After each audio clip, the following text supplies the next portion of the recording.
What is going on, guys? Welcome back to another video. Now in this video I'm going to be talking about some easy platinum trophies. I'm going to be talking about PlayStation Now, Sony's subscription based gaming service where you can pay a monthly fee and pick up a load of games, and in these games there's over 800 games on this service. Now there is a lot of easy fun platinum trophies. Now this is part 2 of my series. If you want to watch some other easy platinum trophies, check out my part 1.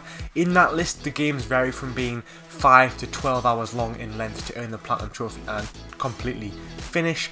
This list is a little bit longer, coming in at about 10 to 25 hours for each game on this list. However, I would like to say that the games on this list probably are a lot better than the ones on part 1. So before we begin, please like and subscribe. Don't forget to turn that notification bell to help support my channel. I really appreciate it.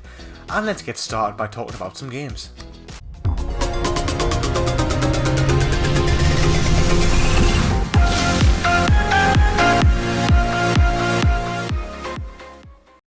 Okay, so the first game on our list is Disney's GForce. You know the game, you know the movie about guinea pigs? Yeah, that one. I never personally caught this movie, but in this game you follow the characters of the movie while you do lots of stealthy guinea pig things. The weirdest sentence I've ever said. Now this is an easy game list, but this is probably one of the harder Disney games out there. Disney really took a sadistic approach when creating this one. Well, for their standards anyway. The trophy list is actually kind of complicated for a Disney game. You have to complete the game twice, one of which has to be a speed run in under 8 hours, which is totally obtainable. You also have to finish the game on the hardest difficulty and then finish the game with an accuracy of 80% with your guns. Also, there are 50 collectibles you must collect throughout this game. It kind of sounds more like an Uncharted game than a Disney game at this point, but despite all this, don't be put off by this. It is still a very easy game, coming in at a 4 out of 10 difficulty, which is totally achievable for us trophy hunters. Let's face it, we've definitely played harder and worse games than this one. Depending on how you manage the speedruns, this game will take you 1.5 to 2 playthroughs, and it'll take between 18 to 20 hours to earn that platinum trophy. Next on the list is probably my favourite game on the list, and that is Overcooked 2. What can I say about Overcooked 2? Well, I played and finished both Overcooked 1 and Overcooked 2 during the British lockdown. Overcooked 1 does not have a platinum trophy and is actually a lot harder than the second game. In this game you take control of 2 little chefs and you complete each level by serving food, chopping, preparing, steaming, frying, all that good stuff, and serving food, and you accumulate points throughout this. The amount of points you get per level, you get a certain amount of stars, and 3 stars is the maximum, and you have to 3-star all of the base game levels, as well as finishing all the bonus levels by Kevin. It's a pretty straightforward list, this one. All you do is finish the 3-star missions, finish all the bonus levels with Kevin, and then do a lot of miscellaneous trophies. These are just things like throwing and catching so many items, chopping so many items, preparing so many food. They really are easy, and you earn a lot of them just playing through the game. You know, you may have to spend an hour or 2 hours afterwards just finishing off these miscellaneous trophies. It's worth noting that this game has DLC, and the DLC again is very easy, but it is quite time consuming. Probably the DLC is about the same amount of length as the actual base game. It's really worth picking up the DLC. They're really fun. They do consist of some of the hardest levels in the game, but they're really fun, really rewarding, and you get to make a great variation of food, and some of the best food in the game is in the DLC. Now it's worth noting that this game is only on this list if you play this game co-op. With a partner, this game is only a difficulty of 3 out of 10. However, by yourself it's a 7 out of 10, so if you plan on playing this game alone, I am telling you this game is not an easy game at all, and I would really recommend it playing with a friend, a partner, a sibling, because you'll have so much more fun doing it in that way. So like I said, this game is a 10 to 12 hour platinum trophy if you're just going for the platinum trophy. If you're going for 100% completion, it's going to take you 20 to 25 hours. And a difficulty 3 out of 10, with somebody else by yourself 7 out of 10, and only requires 1 playthrough. Next on our list is the original God of War. Join Kratos in his very first story as he hacks and slashes his way through thousands of enemies and gods. This truly is a great game, and if you are new to the God of War series, then you can play all of Kratos' adventures on PS Now except the 2018 game. And all of them are really reasonable, easy platinum trophies. The original God of War comes in at the easiest on that list, however, and the game is a very simple, straightforward, as expected, standard linear action game platinum trophy list. There are no difficulty based trophies on this one, but there are collectibles.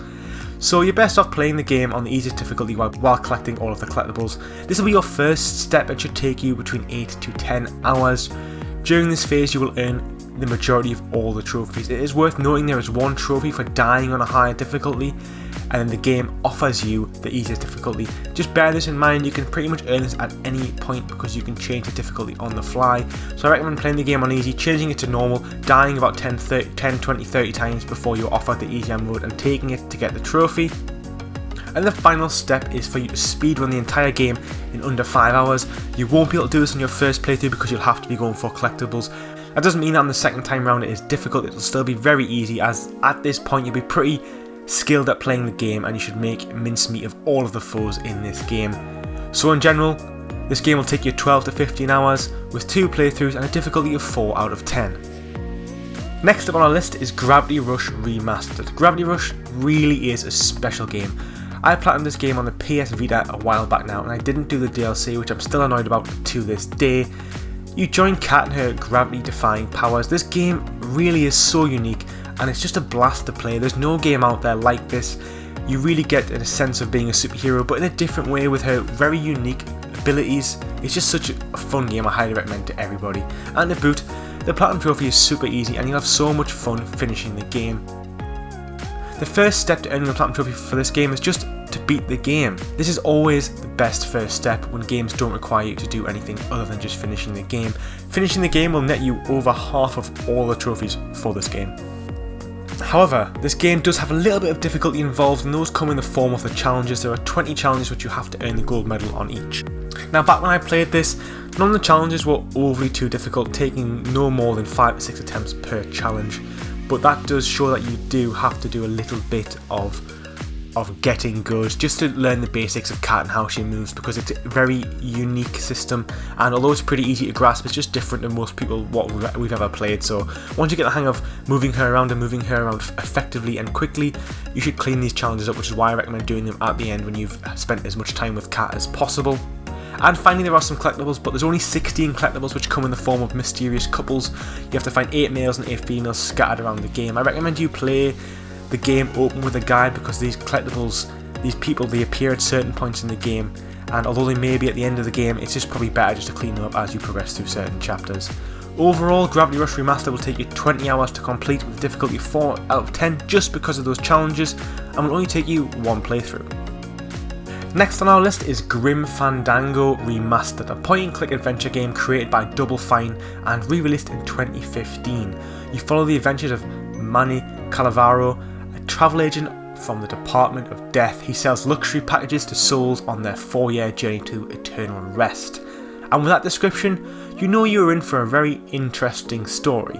This is a classic point-and-click game which was created in 1998, back when those type of games were popular. The game involves talking with characters to obtain certain items to progress through the story and solving puzzles, and that makes up the majority and the bulk of the game. Due to this being a point-and-click game, I really strongly recommend you play this game along with a guide. It will make the game a total breeze and very easy, and the easiest game on this list. If you don't use a guide, however, you're looking at a longer game and a harder platinum trophy. I personally struggle with games that require guides, as I find them quite tedious, but this game has been quite well acclaimed for being very humorous and keeping the gamer engaged throughout. So this might be the exception for myself. This game will take you 10 to 12 hours with a guide, only 1 playthrough with a few manual saves here and there, and a difficulty of only 1 out of 10. Now on to our final game on the list, and that is Metro 2033 Redux, a first-person shooter survival horror game developed by 4A Games and published by THQ. Originally released in 2010, Metro 2033 Redux is a remastered version of Metro 2033. This is a game based upon a book of the same name, and I always really love it whenever games are based on books. It really shows us how much video games as a medium has progressed and developed over the past 10-15 years. This game is set in 2033, surprisingly, 20 years after a nuclear war, and you must fight your way through countless humans and mutants in the metro stations and underground of a Russian city. This game's just got a great combination of storytelling, FPS action and stealth, which most gamers will love. The game has a morality system where the decisions you make affect the ending of the game. Due to this, you will need to play the game twice to earn the Platinum Trophy. It is recommended that you play the game on its easiest difficulty first and going for the good ending, as well as earning the collectibles. This is a standard AA FPS game, so the trophy list is also very standard. There's some difficulty based trophies, some collectibles, some miscellaneous trophies for getting so many kills, and so on. Metroid 2033 Redux is going to take you 10 to 15 hours, 2 playthroughs, and a difficulty of only 2 out of 10. And there you have it. There were some great easy platinum trophies that you can earn from your PS Now account. I've said this in the past, but PlayStation Now is really great for trophy hunters. You have access to such a large variety of games, some great FPS games, some great adventure games, some great RPGs, some great games that were remastered from PlayStation 2, PlayStation 3, Grim Fandango coming all the way from 1998. There's a great variation on this PlayStation Now service, and on this list, I believe I'm offering you a great variation of games. Thanks so much for watching this one, guys. If you like this video, please like and subscribe, and let me know which games you plan on playing from this list. Let me know down below. Take it easy.